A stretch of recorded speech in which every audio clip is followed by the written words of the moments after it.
Assalamualaikum warahmatullahi wabarakatuh. Welcome back to my channel, Mr. Akhir Alvarez. Today we are going to learn about news item. Dalam kehidupan kita sehari-hari tentunya kita pernah membaca berita dong, ya kan? Atau pernah lihat berita di TV, baca berita di sosial media, di internet, di koran, dan lain-lain. Okay, in this opportunity we would like to learn about news item. In our daily life activities, we sometimes watch news item in televisions or in social media, read in newspaper or magazines. So news item can be in the form of spoken, or written. Jadi namanya berita itu bisa dalam bentuknya tulisan, bisa juga dalam bentuknya video atau ucapan, atau yang bisa dibaca gitu kan. Apa sih news item itu? Apa sih teks berita itu? News item in English is one of the materials in grade 12 of the senior high school. So students should master these materials, because this is one of the texts that should be required. Jadi ini adalah salah satu materi di kelas 12.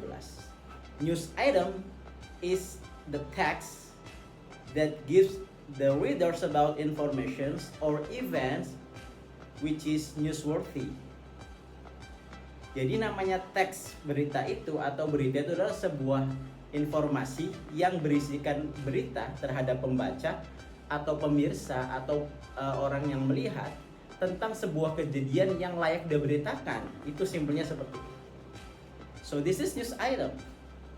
Itulah sebuah news item. Definisinya. Jadi sebuah text that gives information to the readers about an event which is newsworthy.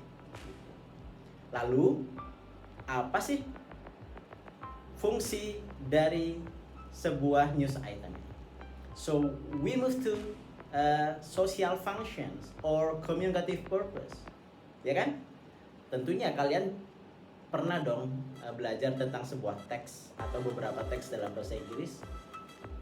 Every text in English has its functions, like narrative to amuse or to entertain the readers, descriptive to describe general object or exposition. So news items juga punya fungsi sosial atau punya tujuan. Social function of the news item text is the text to inform the readers about an event which is newsworthy.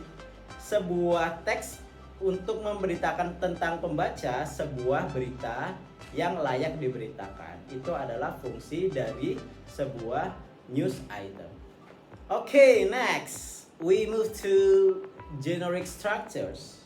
Kita pindah ke struktur pembentuknya. News item has 3 generic structures. Namanya berita punya 3 strukturnya, ya. Jadi news item text in English has 3 generic structures or general structures. The first one is newsworthy event. Yang pertama, struktur yang pertama adalah newsworthy event. Or in a simple definitions, headlines, ya kan? Kalau kalian membaca berita, entah di koran atau di sosial media, di bagian pertama headlines, ya, itu kan isinya biasanya kan tebal, tulisan paling besar. Itu namanya headlines atau newsworthy event. Apa berita yang akan diberitakan? Apa info yang akan diberitakan? Apa event yang akan diberitakan? This is newsworthy event. So in newsworthy event, this is the core of the events or the core of the news. Inti dari sebuah berita itu namanya newsworthy event. And then the second structures of news item text is background of the event. Apa sih latar belakang kejadian sebuah berita itu? So newsworthy, after newsworthy, it should be background of an event. Latar belakang terjadinya sebuah peristiwa itu namanya background of an event, ya. Sometimes the background of the events can be about WH questions informations. What is the event, who were involved in the accident in the news, yeah, and when it happened, and then where it happened, di mana, kapan, siapa, apa, and then why, the reasons why the event happened, and then how the event or the news happened. Ya. Jadi WH questions, apa, siapa, kapan, di mana, mengapa, dan bagaimana, WH questions. So the background of event should be answered. Ya. Jadi WH question itu harus dijawab melalui background of an event itu. Itu struktur yang kedua. Kemudian struktur yang terakhir, the last structures of an news item text is sources. Ya. Source is sumber. Ya, jadi sumber berita itu dapat dari mana, ya?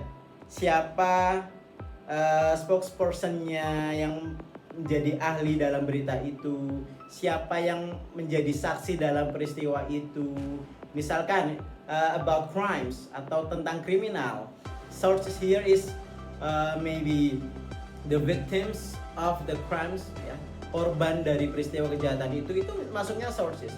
Atau the police, ya, the policeman, polisi yang menangani kasus itu menjadi sources. Jadi dalam sebuah news item itu 3 struktur itu minimal harus terpenuhi. Yang pertama tadi adalah headline atau newsworthy event, headline-nya yang pertama. Kemudian yang kedua adalah background of an event, background, latar belakang, must answer WH questions, ya.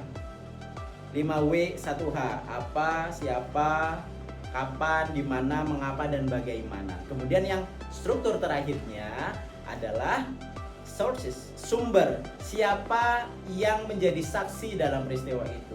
Siapa yang menangani perkara peristiwa itu? Atau siapa yang menjadi juru bicara atau ahli yang berkaitan dengan berita itu namanya sources. Jadi ada 3 ya struktur sebuah news item.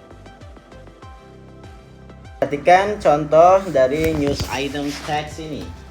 Oke, look at these examples of news item text. Kita langsung melihat contoh dari sebuah teks news item, ya, teks news item. Di sini ini namanya headline atau newsworthy event. Apa sih yang diberitakan? Oh, this is newsworthy event, ya, newsworthy event. Atau sederhananya kita sebut sebagai headline, ya, headline. Jokowi talks about food fertilizer supply with Putin. Kan kemarin kan lagi rame tuh kunjungan Pak Jokowi ke Ukraina dan Rusia. Nah, di The Jakarta Post ini mencoba memberitakan tentang apa sih yang menjadi topik pembahasan antara Jokowi dengan Vladimir Putin di Rusia. This is headline. Jadi struktur yang pertama itu adalah newsworthy event atau headline. Ini yang disebut headline, ya. Ini yang disebut sebagai headline. Selanjutnya setelah newsworthy event, struktur yang kedua apa? Kita menyebutnya sebagai background. Kita menyebutnya sebagai background of event. Kita cari di sini. Presiden Joko Widodo on Thursday said global food supply issues will not improve if Russia fertilizer and Ukrainian wheat is unavailable, and said he urged G7 leaders to ensure sanctions on Russia do not affect food and fertilizer supplies. Apa sih dalam background of event? Ya, jangan lupa kita harus bisa menjawab what, who, when, where, why, how. Nah, WH question 5W1H. Jadi background of event itu kita harus bisa menjawab ini. Apa sih beritanya? Oh, tentang fertilizer supply. Kemudian who Who were involved? Siapa yang terlibat? Di sini yang terlibat kan Mr. Joko Widodo and Mr. Vladimir Putin as the President of Russia and President of Republic of Indonesia. Kemudian when? Kapan? On Thursday. Tanggal berapa kemarin? 30 Juni ya. Thursday itu kan 30 Juni. On 30 of June 2022. Kemudian when? When in Russia. Karena ini pertemuannya di Russia, di Kremlin. Kemudian where? Kemudian why? Alasannya apa? Di sini kan bisa kita lihat kan alasannya apa di sini. Ya. Mr. Joko Widodo say that global food supply issues will not improve if Russia fertilizer. Jadi kan mengapa sih berita ini atau mengapa isu ini diangkat kan gara-gara supply makanan ya. Seperti kita ketahui akibat peperangan antara Rusia dengan Ukraina itu menyebabkan pasokan makanan itu tidak bisa tersuplai dengan baik. Maka Jokowi di sini alasan dibalik itu adalah selain sebagai juru damai bahwa dengan adanya perang suplai berbagai macam ekspor impor itu dari Indonesia ke Eropa tidak bisa berjalan dengan baik. Maka dari itu Mr. Joko Widodo melobi ya Mr. Putin dan juga Volodymyr Zelensky sebagai presiden Ukraina kan untuk berhenti perang, damai, peace ya, perang itu tidak baik. Kemudian how? Nah, how itu bagaimana sih background of ini bagaimana? Jadi si Joko Widodo is the current G20 president was speaking at news conference. Tuh, bagaimana supaya berita itu atau bagaimana event itu bisa berlangsung gitu. Kemudian yang terakhir dari sebuah teks news item itu, yang ketiga adalah kita menyebutnya sebagai sources. Sumber. Sumber itu maksudnya orang yang berbicara dalam berita itu. Bukan pembaca beritanya, tapi orang atau ahli yang menjadi sumber pemberitaan itu. Sebagaimana di sini kan ada Mr. Joko Widodo and Vladimir Putin. Itu namanya sources. Nah, biasanya tanda-tanda dari sources itu adalah namanya apostrof di atas ini atau tanda petik di atas. Nah, itu namanya sources. Nah, di sini ada di bagian bawah terpotong ya. Ada di bagian bawah terpotong. Itu namanya sources. Sumber. Sumber bagaimana berita ini supaya disebut sebagai newsworthy event. Ini adalah salah satu contoh dari text news item. Fungsinya apa? Memberitakan kepada pemirsa, pembaca bahwa Jokowi ya visit Ukraine and Russia ya to make peace between both countries because of war. Jadi memberitakan bahwa kedatangan Presiden Jokowi ke sana itu untuk dalam rangka sebagai juru damai dan juga untuk menormalkan kembali suplai bahan makanan atau ekspor impor ke negara Eropa. Seperti itu ya. Itu hanya contoh, salah satu contoh dari news item. Itu tadi penjelasan mengenai news item, definisinya, strukturnya, dan contohnya. Semoga video ini bisa memberikan manfaat, and don't forget to subscribe this channel. We hope this channel can help you more in learning English. Thank you. I'm Mr. Ahya. Thank you very much. Assalamualaikum warahmatullahi wabarakatuh.